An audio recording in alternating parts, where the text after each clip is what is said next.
What's up and welcome. Congratulations on taking your first step to financial freedom. In this short video, I'm going to teach you how to design cash flow before retirement years so that you can use your money over and over again, just like big banks do. I'm going to give you a real life example in this video. And if you stick around to the end, I have an offer for you. I want to give you a chance to upgrade to the full financial blueprint course at a 90% discount off of the traditional sale price. So if you do stick around to the end, make sure you don't forget to upgrade to the full financial blueprint course. In the full course, we go over how debt works, how to avoid future income taxes, what type of debt to avoid, what type of debt to keep, why wealthy people use other people's money. We talk about different retirement strategies, like I said, how to avoid future income taxes, and most importantly, how to create your family bank with real examples. So at the end of this, make sure you upgrade to the full financial blueprint. Or you can always schedule a time to reach out to me or someone from my team if you want to figure out how this works specifically for you and where you are at in your cash flow design process. Now, stay on this video if you are ready to start investing and want to understand how to maximize your returns by getting multiple rates of return at the same time. Also, I want to show you different precedents and how wealthy structure their assets. And finally, I want to show you the key to utilizing $1 multiple times, just like big banks do. By the way, my name is Matt Love. I've been in this industry for over a decade now, helping entrepreneurial-minded people who love their family and hate paying extra taxes set up their accounts so that they can use their money over and over again, regardless of what's happening in the economy. I love what I do, and I've been able to help people all over the country. I've also established a team of advisors that I work with that help clients as well. So we come with a long background of experience. So before we start, I want you to understand this. There's 4 things that you can do with your money. Pretty much that's it. Number 1 is you can spend it, you can save it, you can give it away, or you can invest. Now, depending on what you do with that money, there's ways to increase the efficiency. And before you do any of those 4 things, I want to show you how to set up your family bank. Now, you might not have a family yet. If you do, this means even more to you. But by setting up your family bank, you're going to be able to really increase the efficiency with your money. I want to show you how to put your money in a place that will compound forever, tax exempt, guaranteed, with historical rates of like 200% better rate of return than what a typical bank would give you, so that you can have access to capital in any economy, so that you can do one of those 4 things, whatever it might be: spend it, save it, give it away, or invest. Today I want to talk about the investment side though, because if you're watching this, you're probably interested in how to get your money working for you more efficiently. So let's start off with a very simple concept of what I call OPM. It's other people's money. Now we're going to talk about a bank. We're going to describe how banks actually make money. So when you deposit $100 into a bank, they're going to promise some sort of rate of return. Now, interest rates inside of a savings account are not that high right now, but I'm just going to use an easy example here. So let's say you put $100 into the bank. They're going to pay you $1 of interest. Now, what does the bank do with that money? They turn around and lend it back out. But if you were to go get a car loan right now, probably around 5 to 8% interest. So the person they lend the money to is going to pay $5 in interest. So you put $100 in, they give you $1 and said thanks. The bank, lends out the $100 and they charge around $5 or 5% interest. So how much money does the bank actually make in this transaction? Okay, they paid you 1% and they earned 5%. So what did they earn? 4% rate of return? No. This is key to understand the rest of this video. Banks do not make a 4% rate of return in this transaction. In fact, it's a 400% rate of return. Follow me on this. If I give you $1, okay, that's the cost of doing business. You give me back 5, I've just got a 400% rate of return on the $1 that I lent out. I invested $1 and I got 5 back. It's a 400% rate of return. And banks do this constantly. Now here's the part that's crazy. When you put money into a bank right now, they're not giving you a 1% interest rate. In fact, it's probably around 0.25%, maybe. That's even really high compared to what we've seen in the last 10 years. Let's say they're giving you a 0.25% rate of return to park your cash in their institution. When they lend the money out, the average car loan right now for average credit in America is 7.83%. In other words, on a $100 loan, they're going to make $7.83 in that first year of interest payment. So what is the bank's actual rate of return using today's numbers?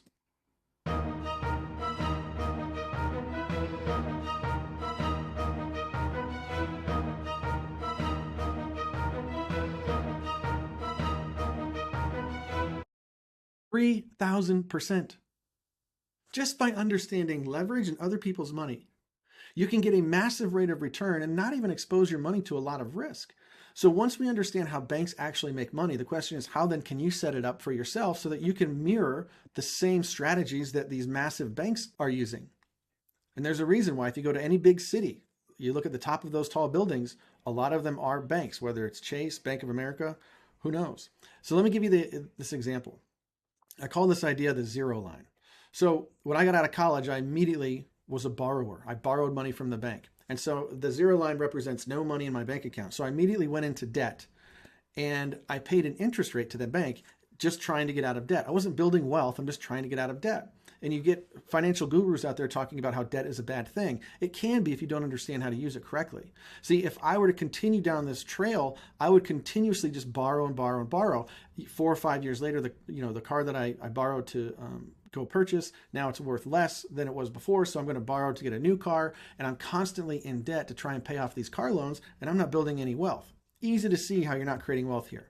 So conversely, people say, I want to pay cash for everything. So what if I then saved all my money? I had enough money in that account to then go make the purchase. So I'm saving interest that I would have given to the bank and I spend my cash. What happens to my bank account? It ends up in the same spot, zero. I've spent my cash, thus losing what I could be earning on that forever. Okay, that's called opportunity growth. What could that money have earned me if it stayed inside that account and I never touched it? That's opportunity cost. And when we look at a bank, they're not giving me much growth. So the opportunity cost isn't very large in a bank.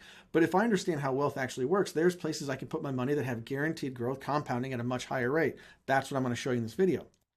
So again, if I just continue to pay cash for my cars or purchases or even investing, I'm always losing money that I could have earned by spending my own dollar. And maybe I'm able to save a bunch of money into this savings account in a bank. You can see the savings account goes really high and I spend my money. Maybe it doesn't go back down to zero, but I still have opportunity cost because I've reset my baseline.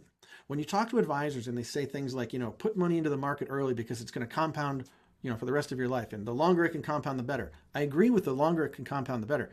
The challenge is the stock market does not compound, because there's resetting involved. Last year is a great example. The S&P dropped 20%. That's real money that grandma and grandpa lost in their retirement accounts because Wall Street took it away. That's not compounding. So when you're spending your cash, you're resetting the baseline and there's always going to be opportunity cost involved. Compounding only works when it's uninterrupted, meaning when you have the money in the market and it's going up and down, you're not actually compounding. You want your money to work for you in the background forever. So think about this. We have to understand leverage. When you think of big banks, okay, these companies make billions of dollars every single year. When these banks lend money, are they lending their own? Absolutely not. They're lending other people's money, that OPM idea. Other people's money allows them to make bigger transactions and actually reduce their risk that they're exposing themselves to. So let's follow this. Let's say that I have an asset that's compounding guaranteed. Now, I'm going to show you exactly how to do this by the end of this video, but I want to teach you the principle first. I call this idea cash flow banking. Let's say that my assets are compounding guaranteed at a much higher rate than a savings account in a bank. Let's say I use my cash as leverage, okay? Which means I'm not going to take from the account because that would kill the forward momentum. I want to borrow against the asset, which is just like a home equity line of credit. Like if I borrow against the house, I'm not actually diminishing the value of the house. The house is worth whatever the housing market says it is. But if I borrow against the house, now I have cash against that asset and it doesn't affect the value of the asset, okay? So I take money against my asset. And what's happening to my original account value as I put the money back in or pay off that loan? My original asset is continuing to grow and grow and grow forever. I can set myself up through my family bank with an asset that I can leverage for the rest of my life. So I can have money moving in multiple places, okay? Let me explain how this works. I want to give you a real life example here. We use for the family bank what's called section 7702 of the Internal Revenue Code, IRS code. Section 7702 allows you to have guaranteed growth on your money literally for the rest of your life, guaranteed. Now there's potential for more, but you have a floor of a guaranteed growth, and usually the guarantee is right around 2, 3, maybe 4% growth. You can access your money before the age of 59 and a half, So if you're in your 30s or 40s right now, I know a lot of people don't like the idea of a retirement account because a retirement account you have to wait to access. And I see opportunities every single day. I want access to my cash. Section 7702 allows you to use your cash before age 59 and a half. When you do get to retirement ages, your Social Security can be taxable as ordinary income depending on how you're making your cash flow in retirement. Section 7702 does not offset any Social Security benefits, nor does it offset Medicare's costs. I know that's a long way away. Here's something that's really crucial. If you're into real estate, if you want to get into real estate, understanding how to use collateral is crucial. Banks like Chase, Wells Fargo, Bank of America, these large banking institutions recognize Section 7702 as an asset, and they will lend against that for your investment opportunities. Why? They own billions of dollars of the same asset, which I'll show you what that is.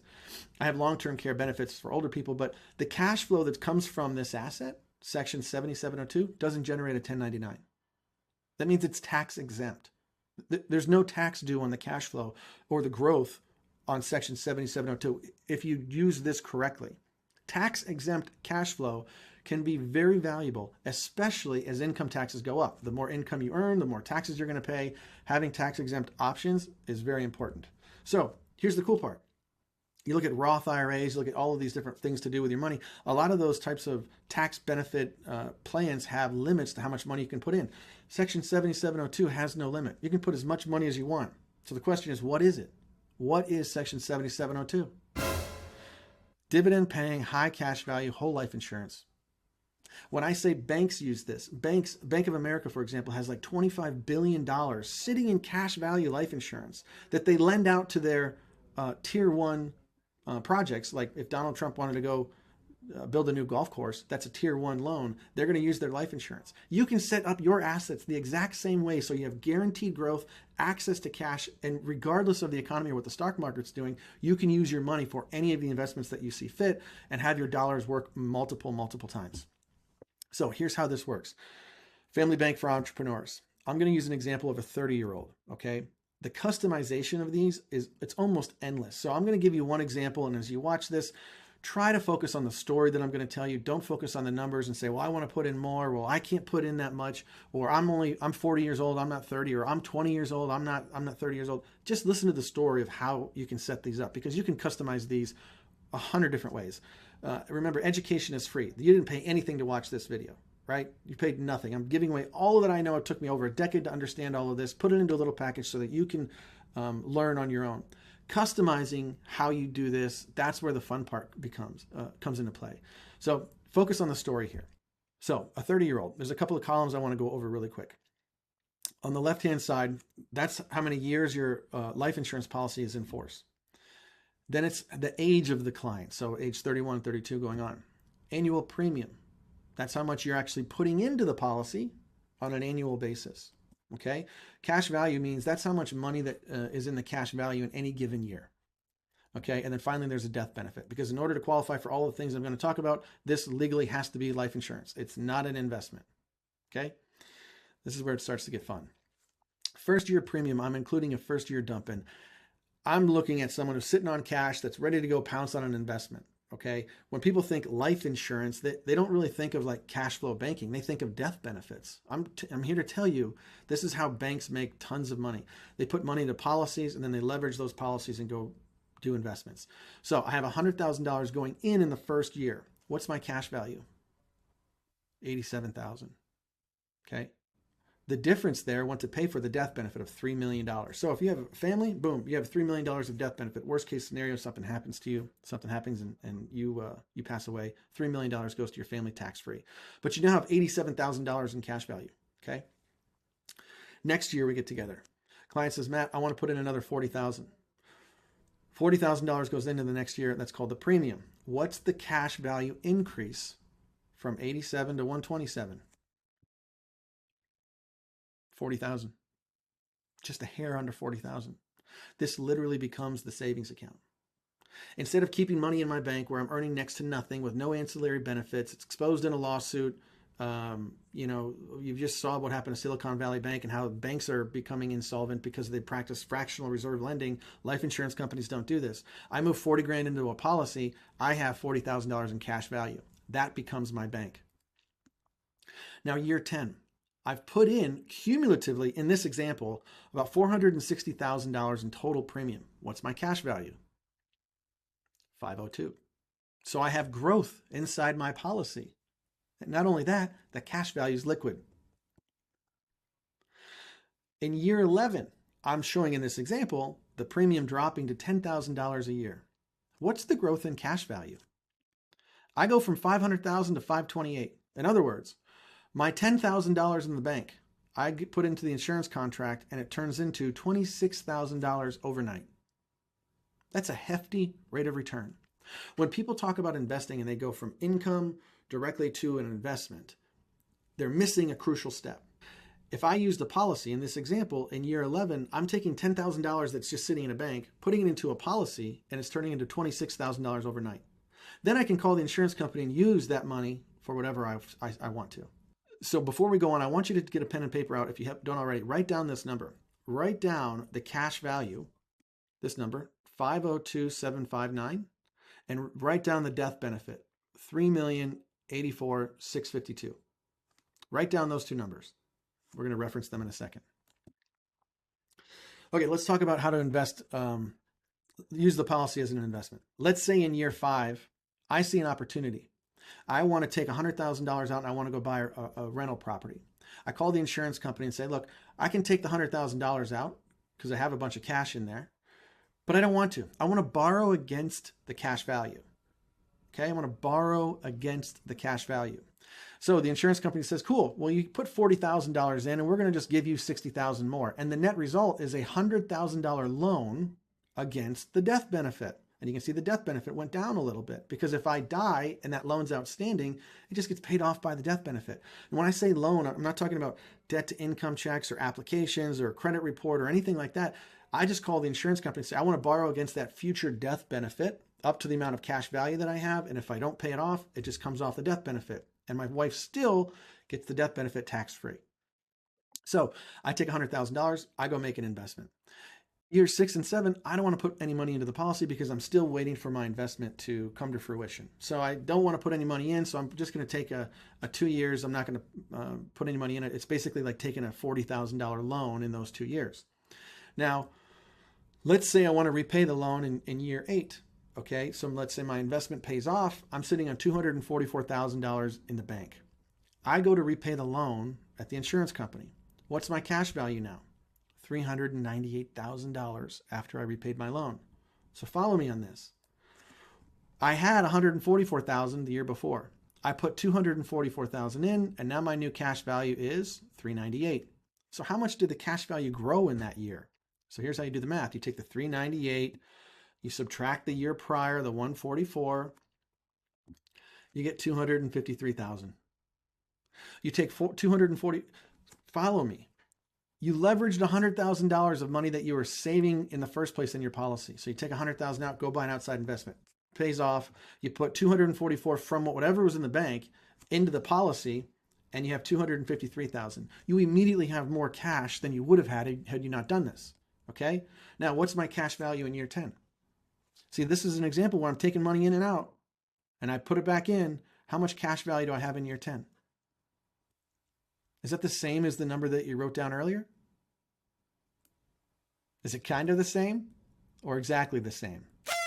It should be exactly the same. Now here's the two of them side by side. Here's the policy where I'm taking loans. Here's a policy where I'm taking no loans. My cash value is exactly the same. My death benefit is exactly the same. What is that telling you? It's telling you that by putting money into a policy, you have guaranteed growth and leverage. I can borrow against the policy to go do outside investments as many times as I want, and I'm not offsetting the future growth of my life insurance contract. So my opportunity cost is almost zero because that original contract is still growing as if all the money was in there. And I know that I have the money out into some other real estate project earning me cash flow. So if you want to use your money twice, set your money up like banks, this is how they do it. Banks own billions of dollars of bank-owned life insurance. It's called BOLI, and they utilize it for their tier 1 lending. Billions of dollars. If you want to learn how to do this for yourself, again, education is free, customization is not. Use the link below, and I have a team of advisors sitting by waiting to help you to understand how to set up your own policies based on your income and your individual needs.